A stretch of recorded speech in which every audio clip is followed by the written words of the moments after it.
You know, we always hear that high emotional intelligence, or EQ, is like a superpower.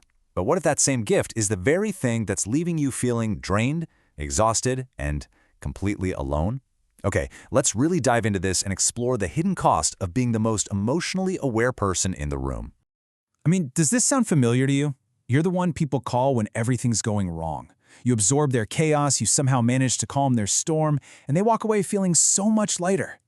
But then that door closes, and you're finally alone, and you're left holding all this weight that was never even yours to begin with.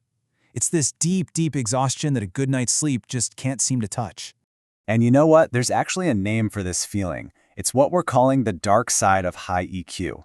It's that place where your incredible ability to feel and understand so deeply becomes a double-edged sword, leading to this profound, nagging burnout. And if you're feeling this, believe me, you are not alone. So here's what we're going to cover. First, we'll talk about something called the fixer's paradox. Then, we'll get into the actual science of your brain on empathy. After that, we'll look at the high cost of caring, and most importantly, we'll end with how you can start reclaiming your energy. All right, first up, let's really unpack this core conflict, the fixer's paradox. It's this wild idea that your greatest strength is somehow also your biggest vulnerability. So on one side of the coin, you've got this incredible ability, right? You walk into a tense room and you just know what to say. People genuinely feel better, lighter, more hopeful after they talk to you. You make them feel seen. That's the gift.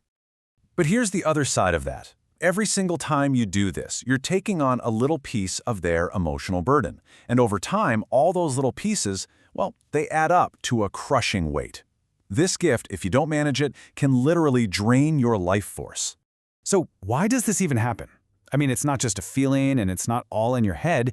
It's actually baked right into your neurology. Let's take a look at the science of what's going on inside your brain. Okay, so get this. It all starts with something called mirror neurons. Now, we all have them, but in a high EQ brain, they are just firing on all cylinders. And these little guys, they don't just help you understand an emotion, they make you mimic it. They make you feel it as if it's your own. And this is where it gets really wild. Look at the difference here. A typical response to a friend's sadness is to observe their pain and understand it.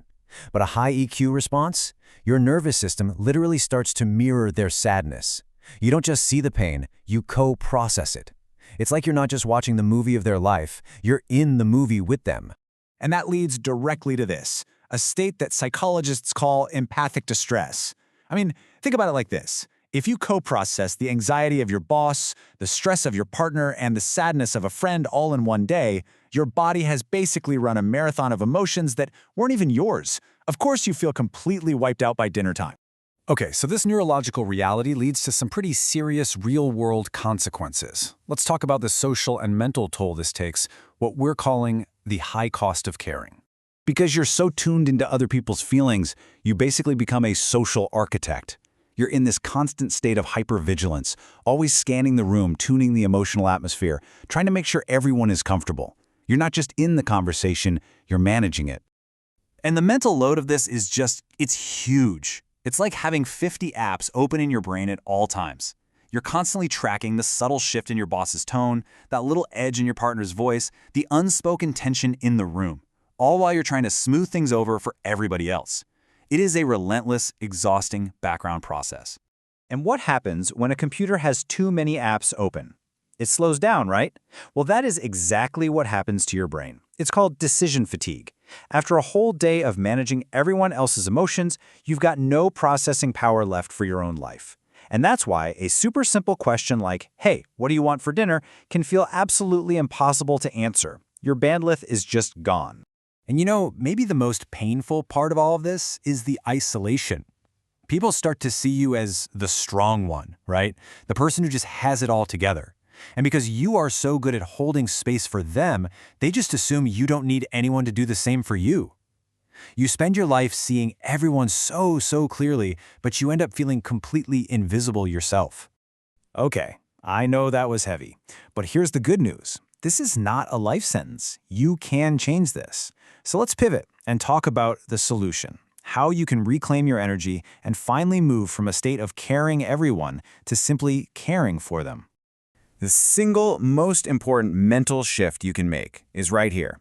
It's moving from reactive empathy, where you just automatically absorb everyone's stuff, to something called compassionate detachment.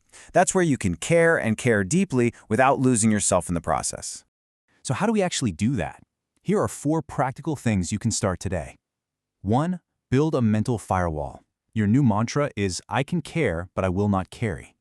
2. Schedule a daily silent hour. No phone, no social media, a block of time where you are responsible for 0 emotions but your own. 3. Audit your circle. Who actually gives you energy and who just drains it? And 4. Practice being unsorted.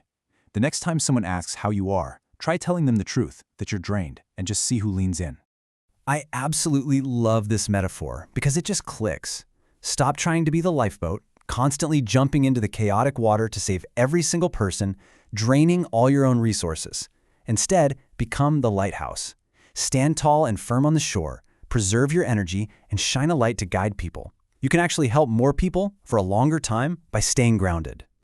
You know, when you boil it all down, it comes to this one simple truth. Your gift of empathy, it's beautiful, it's rare, and the world desperately needs it. But to protect that gift, you have to start applying it to yourself first. The most emotionally intelligent thing you can possibly do is turn that incredible empathy inward. So, I'll leave you with this question to really think about. If you were talking to your best friend and they were going through exactly what you're going through, what would you tell them to do? What boundary would you encourage them to set? Be that friend to yourself. Start today. And hey, if this resonated with you, let us know in the comments with the blue heart. Which part really hit home? Was it the decision fatigue, the strong one paradox? Your story matters, and we'd love to hear it. Thanks for being here, and please, take care of yourself.